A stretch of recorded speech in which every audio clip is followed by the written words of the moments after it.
오늘 이 에스더서를 우리 여러분 함께 같이 나눠보기를 원하는 것은, 사실 6월은요 호국 보훈의 달이다라고 그렇게 이야기합니다. 한국에서는요, 그죠?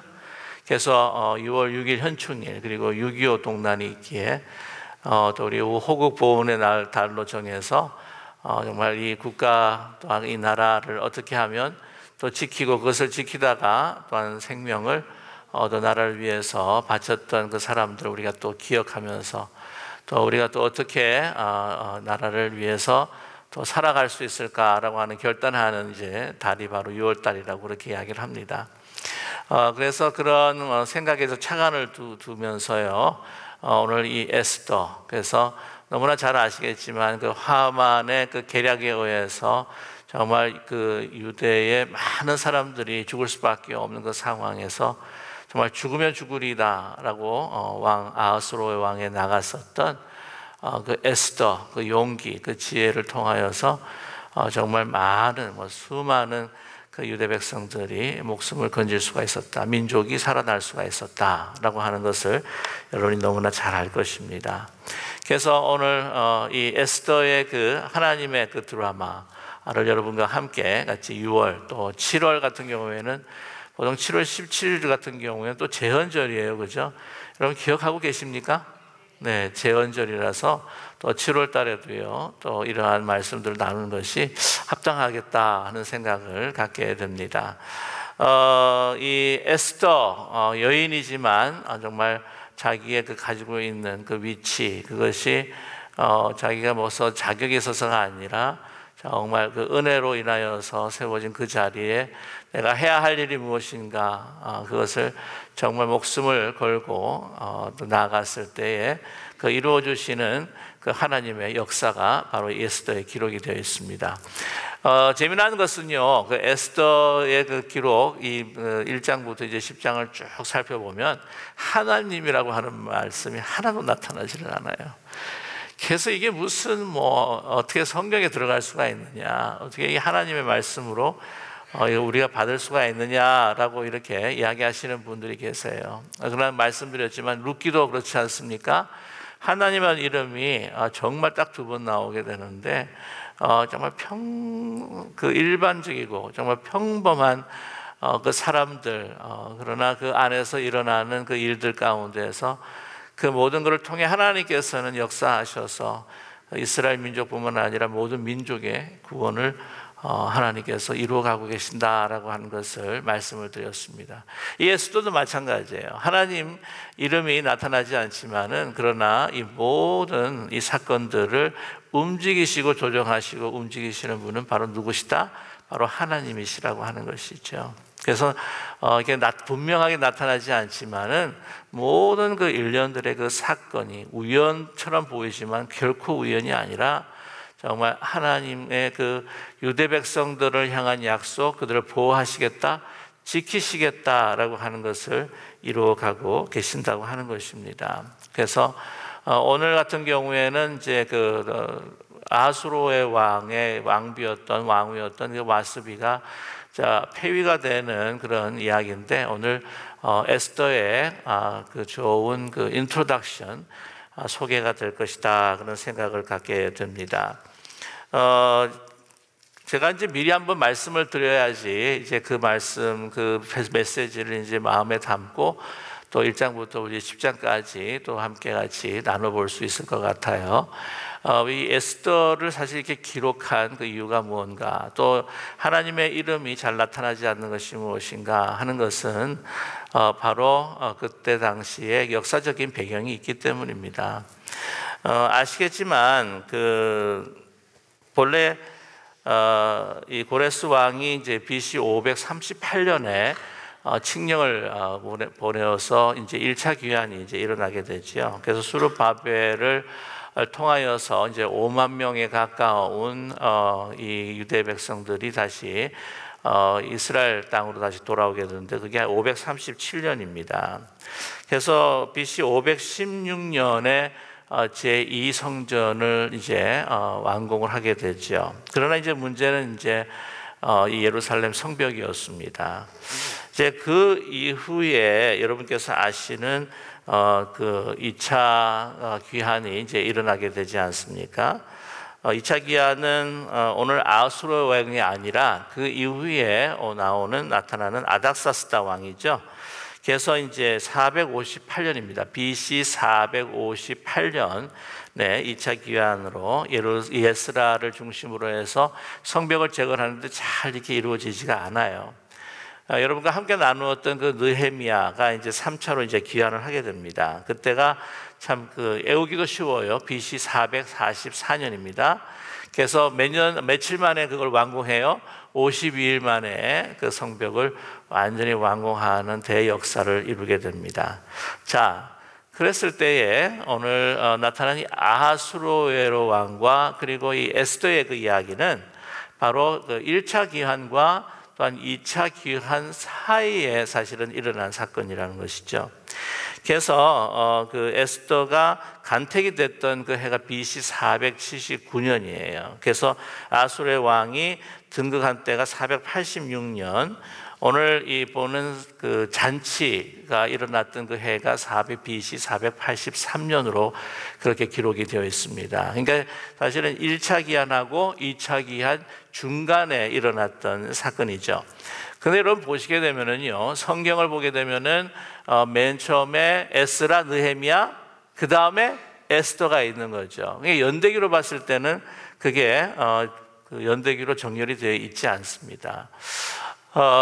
그러면서 이 에스더가 이제 주는 메시지가 뭐냐면 이제 1차 기한 그리고 2차 기한과 더불어서 이 3차 기한까지 사실은 그 에스라의 이 에스라 선지자의 그 말씀을 통해서 사실 그 기록들이 다 나타나 있는데 이것이죠.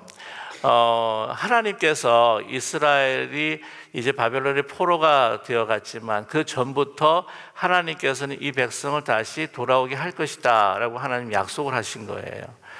이사야 선지자를 통해서 또 후에는 또 이제 그 포로된 그 이후에 에스겔이라든지 그 선지자들을 통해서 예전에 꼭 돌아오게 할 것이다. 너희들 붙들고 다 돌아오게 하게 할 것이다 라고 이렇게 말씀을 약속을 하셨습니다. 그래서 그 일이 정말 놀랍게도 70년 후에 일어나지 않습니까?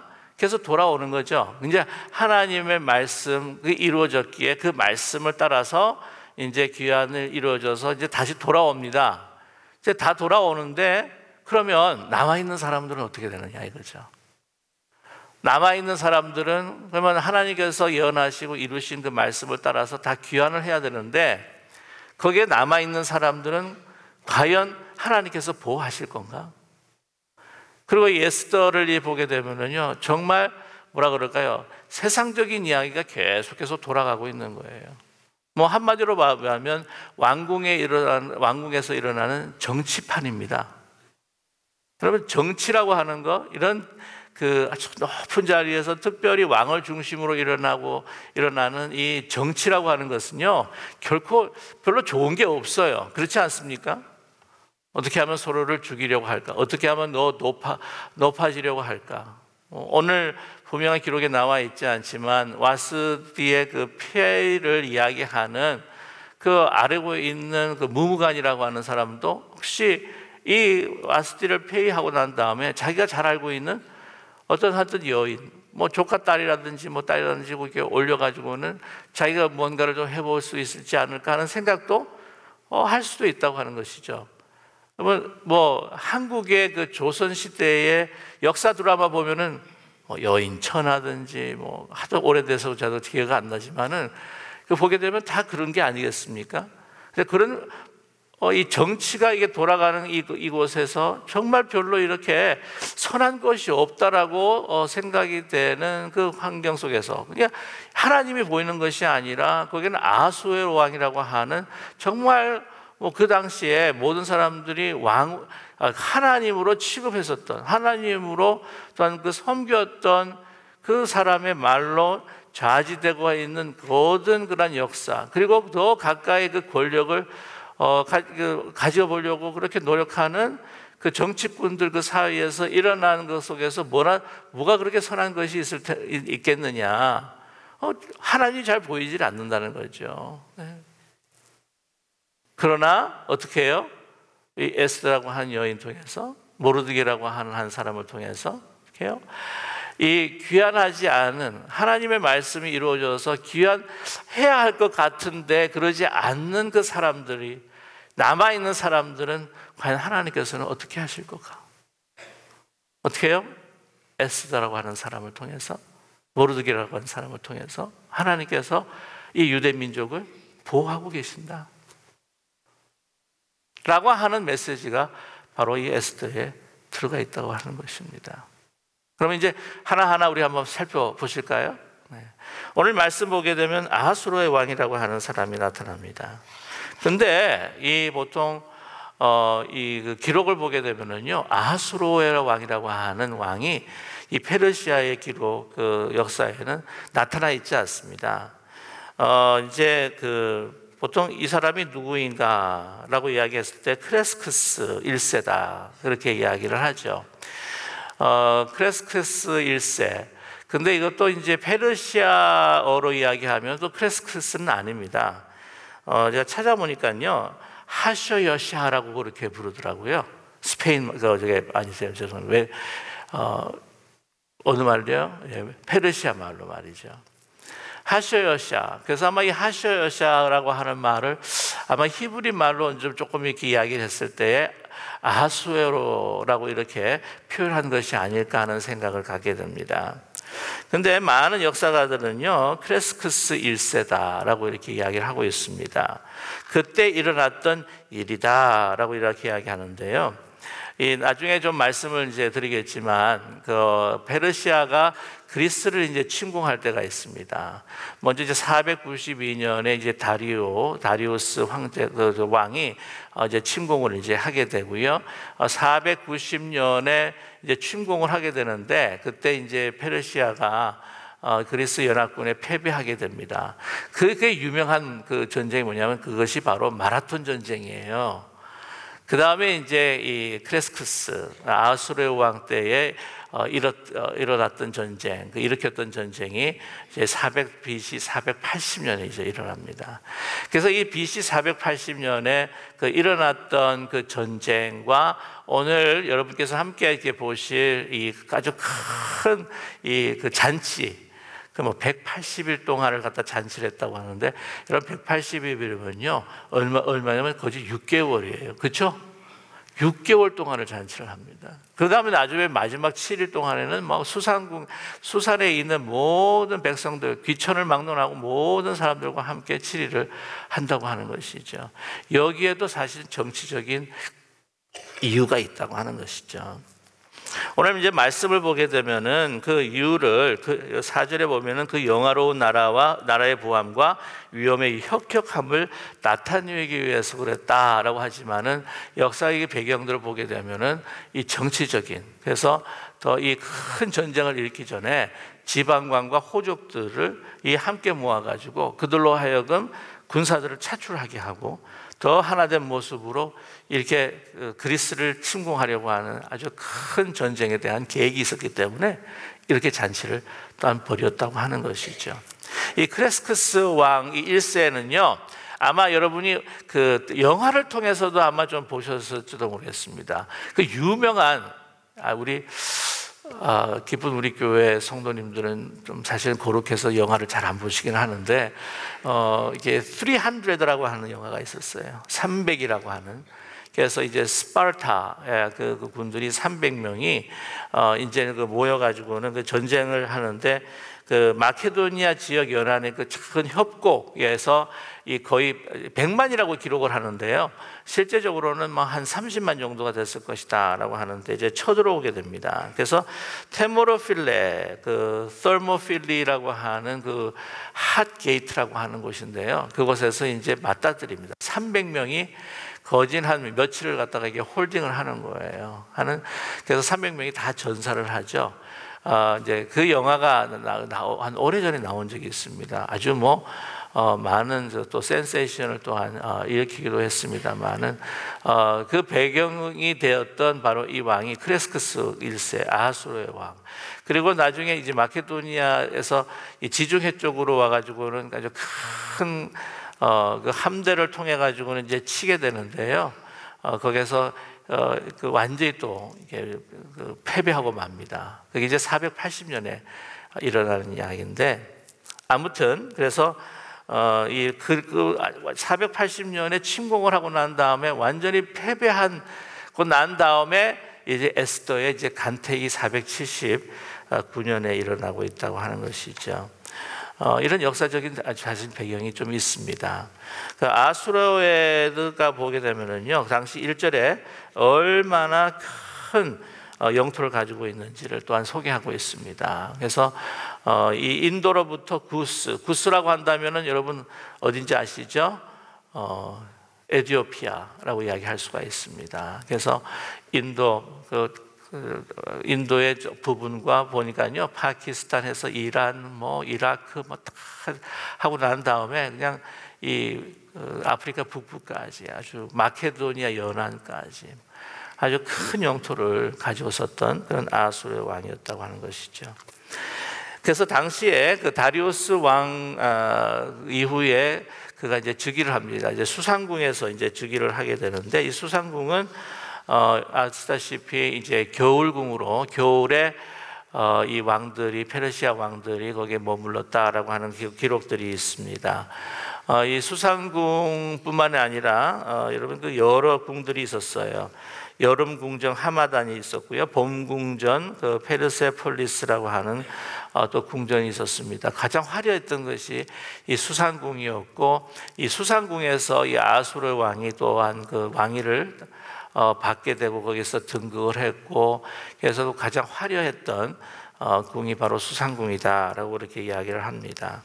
거기에서 이제 여러분 수상궁이 어느 쪽이라고 하냐면은 여러분 테헤란에서요, 이라크 가깝게 880km 정도 이제 남부로 이렇게 내려오게 되면 이라크하고도 별로 멀지 않은 곳에 수사라고 하는 곳이 있는데, 거기에 위치해 있으면서 이제 겨울나기가 그렇게 참 좋았다. 근데 거기에 아수르 왕이 좀 오랫동안 거기에서 머물고 통치를 했다고 하는 기록이 있습니다. 자, 아무튼 3절에 보게 되면은요, 말씀드렸다시피 이 180일 동안 그 마사와 메대 장수 지방의 귀족과 지방관들을 다 모아가지고는 이제 잔치를 벌이게 되는 것이죠. 그게 얼마나 힘이 세고 얼마나 자기는 풍성한 그러한 부용한 왕인가 하는 것을 과시할 뿐만 아니라, 말씀을 드렸지만은 480년에 그리스를 갖다가 침공하기 위한 하나의 그 연합전선으로 그 사람들 다 모아가지고, 여러분 그렇게 180일 동안, 반달 동안 이렇게 막 먹이고 막 같이 술자리 하고 막 그러면은 어떻겠어요? 이 아수르 왕한테 충성을 하겠습니까? 안 하겠습니까? 하겠습니까? 할 수밖에 없는 거죠. 예. 뿐만 아니라 오늘 말씀 보게 되면은 그 7일 동안 그걸 다 하다 보니까 그 수상궁에 있는 그 백성들, 귀한 사람뿐만 아니라 천한 사람까지, 아니 반년 동안 그렇게 하게 되면은요, 그건 다 누가 시중을 들고, 음식은 누가 다 만들고, 다 어떻게 하겠어요? 그것도 아마 세금으로 많이 할 텐데, 그러다 보면은 이 수상에 있는 그 도시에 있는 그 사람들이 높고 낮음을 막론하고 아마 컴플레인을 할 거 아니겠습니까? 그러니까 어떻게 해요? 수고했다고 그래가지고는 막 죄송합니다. 섬기는 사람들 갖다 막 모아가지고 7일 동안을 또 막 먹이고 잔치를 하는 거죠. 또 그래야지 또 왕이 또 보호를 받지 않겠습니까? 좀 이 맞는 비유가 되지 못하겠지만은 김정일도 그렇고 김정은도 그렇고, 이 누구를 제일 잘해줘요? 평양 도시에 살고 있는 사람들 잘해주는 거예요. 또 아무튼 그래서 이렇게 잔치를 이제 벌이게 됩니다. 근데 이게 참 이렇게 잔치를 벌여가지고는 이렇게 막 먹여주고 막 이러는 건요, 우리 교회 같은 경우에는 아무 조건 없이 그냥 가족으로 생각하고 이렇게 먹여주지, 보통 이 세상 사람들은 막 그렇게 먹여주면은요, 꼭 이렇게 요구하는 게 있어요. 그렇다고 생각하지 않습니까? 그래서 there's no such a thing as a free lunch라고 하는 말이, 공짜 점심이라는 건 없다. 그러나 여러분, 우리 기쁜 우리 교회는 공짜 중심이 있는 거죠. 6절에 백색, 녹색, 청색, 휘장, 자색 가는 배줄로 그 은고리를 메고, 이게 뭐냐면요, 이 소위 그때 당시에 그 earning입니다. 태양빛이 이렇게 많이 쪼이니까 반부만 아니라 낮에도 같이 해야 되니까 여기에 천막을 쫙 이렇게 치는 거예요. 그러니까 얼마나 화려했겠습니까? 그런 가운데 오늘 말씀 보게 되면은 7절에 금잔으로 마시게 하니 어떻게 됐다고요? 그 잔들이요, 잔의 모양이 각기 다릅니다. 얼마나 이 잔이 각기 다르다고 하는 것은요, 공산품이 아니라는 거죠. 다 다른 건 뭐예요? 예술품이에요. 사람들이 다 만들었기 때문에, 각자 만들었기 때문에 예술품이에요. 금으로 만든 예술품입니다. 그리고 의주가 한이 없어요. 끊어질 날이라는 게 술이 끊어질지가 않은 거예요. 이게 좋은 게 아닙니다. 사실은 결코요. 그죠? 그럼에도 불구하고 보면은요, 거기에는 이제 주도가 있었어요. 8절의 말씀 보면은 마시는 것도 법도가 있어. 어떻게 한다고요? 사람을 억지로 마시지는 않게 한다. 이거 보면 이제 한국에서 있는 그 주도보다는 조금 나은 것 같아요. 안 마시면 안 되잖아요. 제가 그런 적은 없는데 그냥 드라마 보니까 그렇더라고. 자기 한 잔 마시고 또 막 권하고 하여튼 그냥 코가 막 삐뚤어질 정도로 이렇게 서로를 마시게 하고 하는 그런 것이 있는데, 그러지는 않았다고 하는 거죠. 그 아수로의 왕에 대한 그 그리스 사람들의 그 역사가들의 그 평가는 사실 좋지는 않습니다. 근데 그럴 수밖에 없는 게 뭐냐면 자기를 공격하고 침략했던 자이기 때문에 별로 이렇게 그 좋은 평가를 내고 있지 않죠. 근데 이렇게 보게 되면은요, 결코 나쁜, 그렇게 나쁜 것 같지는 않다는 생각이 드는 게, 사람을 억지로 강제적으로 이렇게 먹이는 사람은 아니지 않느냐라고 하는 생각도 들게 됩니다. 9절에 이제 근데 문제가 생겨요. 10절의 말씀을 보게 되면은요, 이제 제7일에 왕이 주흥이 일어납니다. 이 술로 인해서 흥이 일어나면 이게 남자들은 정신을 못 차려요.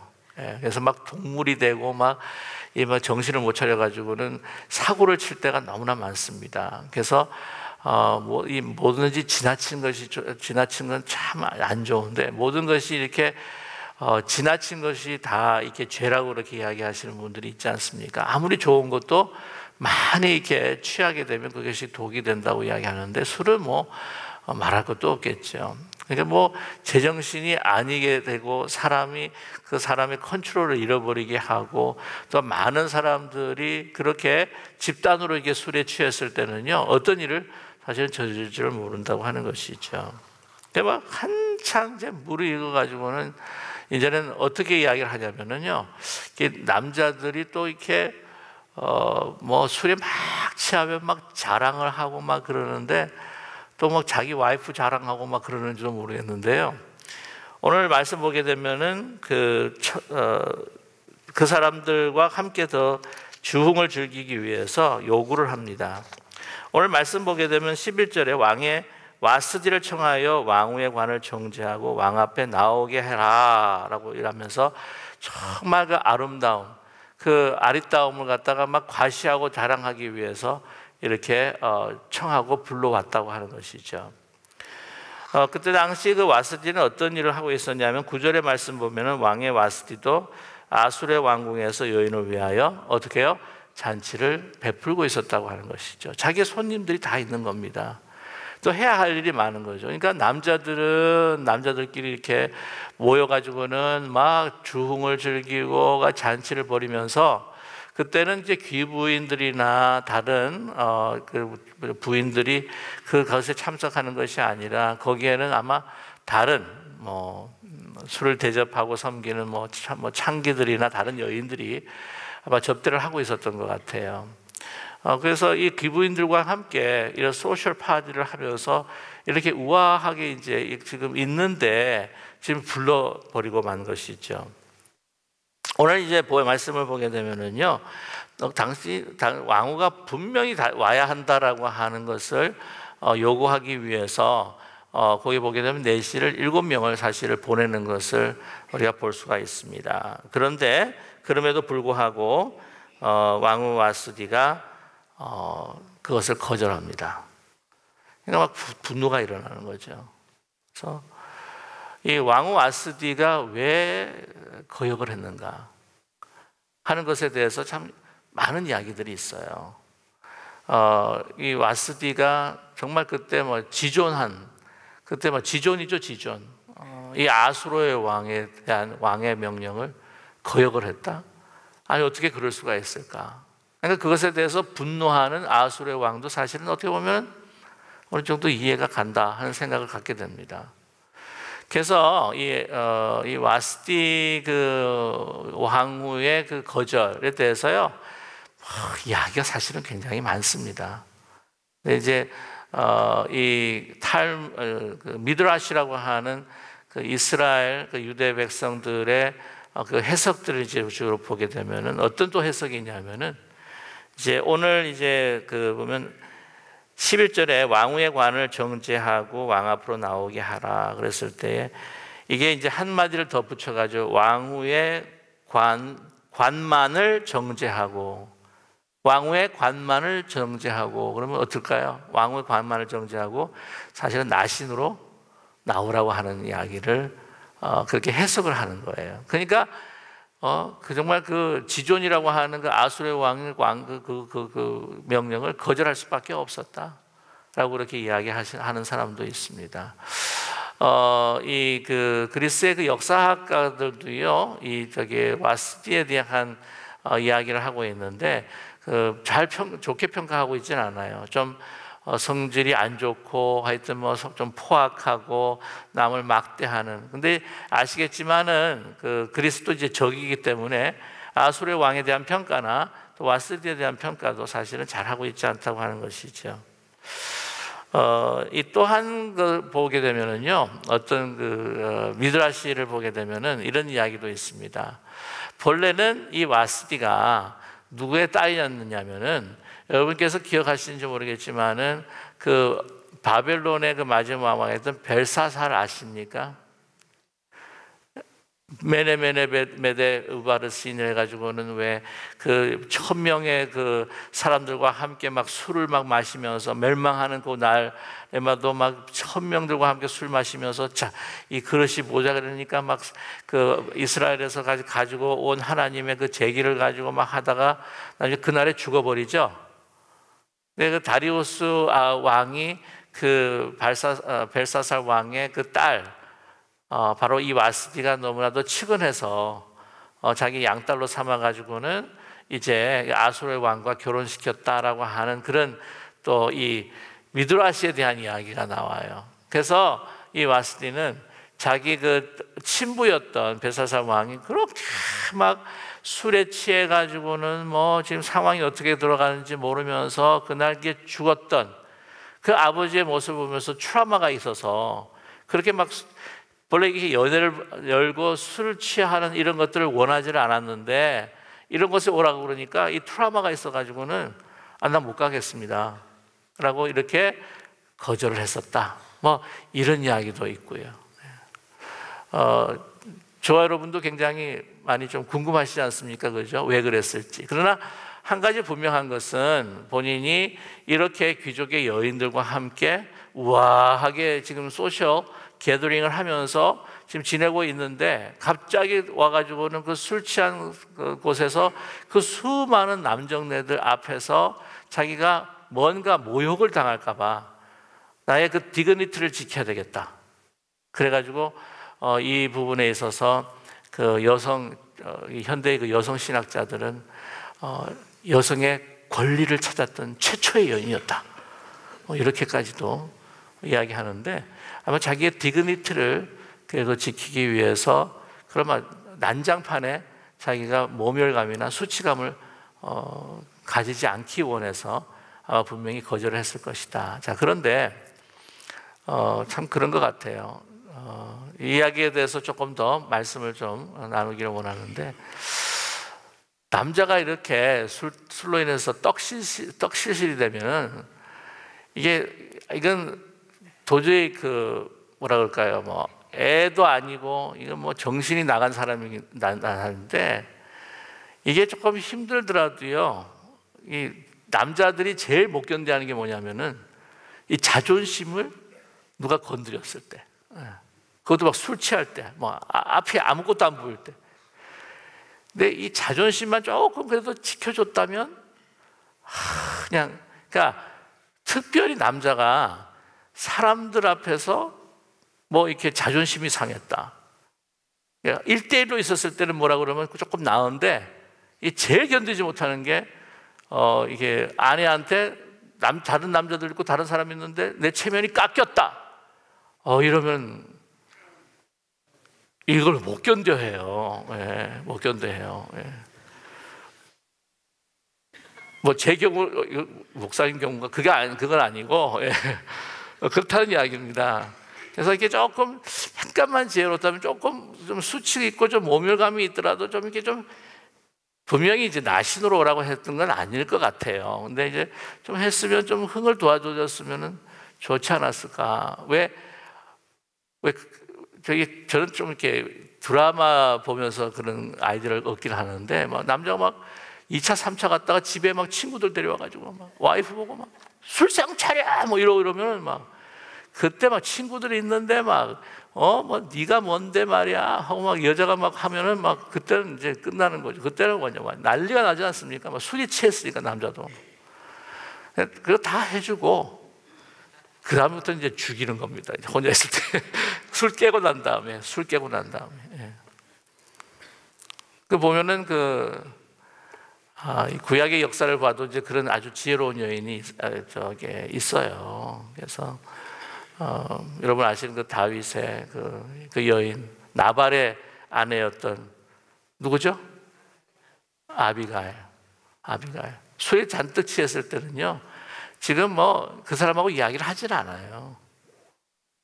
자기가 지금 다윗이 지금 칼 들고 오는데 그 술 취한 사람한테 그 이야기 해봤자 좋을 게 없으니까 이야기 안 하고 그냥 가요.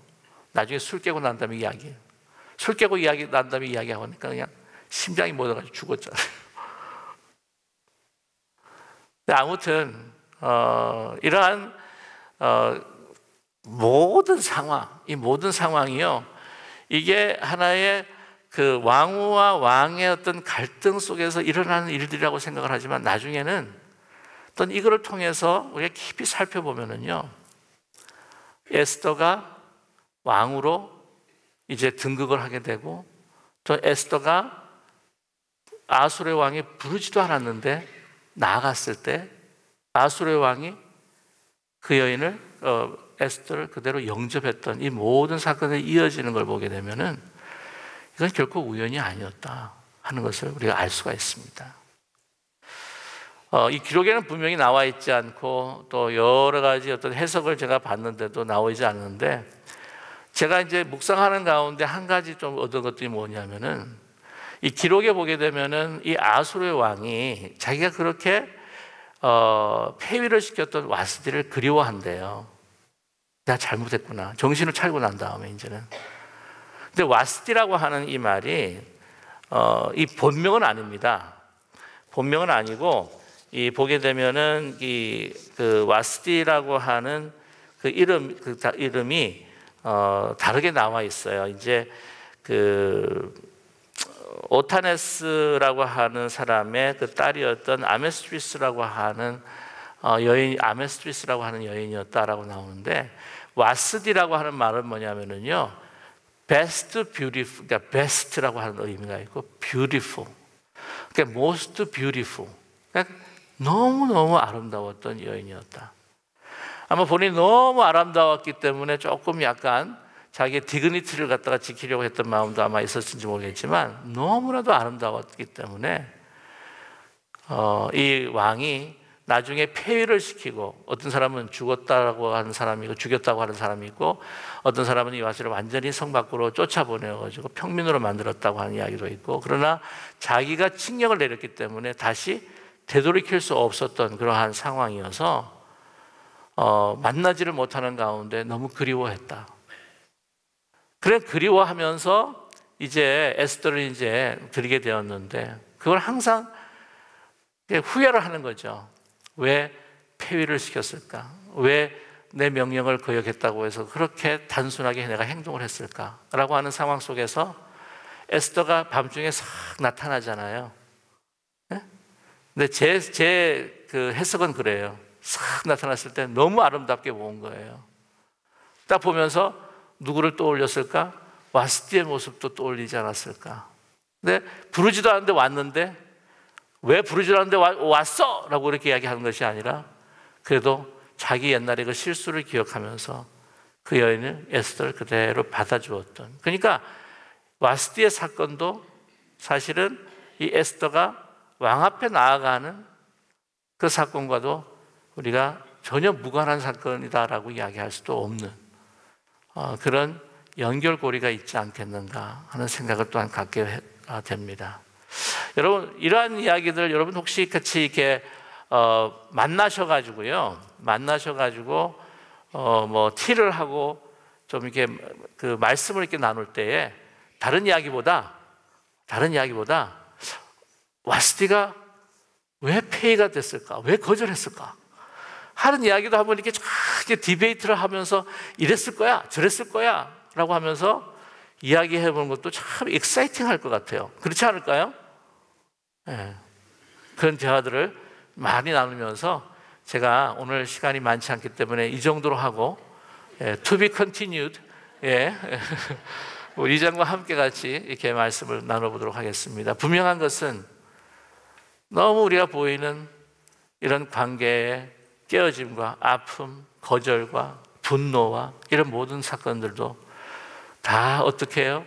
하나님께서 지금 보고 계시고 움직이시고 운행하고 계시다고 하는 사실을 여러분 믿는 저와 여러분 되시기를 간절히 소망합니다. 가장 일상적이고 너무 정치 그거는 좋은 게 아니야 라고 하는 그 영역 속에서도 하나님은 우리 인간의 실수, 인간의 부족함, 인간의 어두움들을 다 하면서 여러분 홍실청실로 짜셔서 아름다운 하나의 퀼트를 만드시고 작품들을 만들어가고 계시다고 하는 것을 잊지 않는 저와 여러분 되기를 간절히 소망합니다. 아픔도 기쁨도 슬픔도 우리의 부족함도 우리의 실수도 실패도 여러분 우리가 인간이기에 너무나도 그거 쉽지 않지만 어쩔 수 없다고 할지라도 그러나 이제는 내 것을 내려놓고 내 있는 모습 그대로 주님 앞에 맡기며 다시 한번 같이 주의 놀라우심과 신실하심을 의지하며 함께 나아가는 우리 기쁜 우리 교회 또 우리 가정들과 기업이 되시기를 주님의 이름으로 간절히 축원합니다.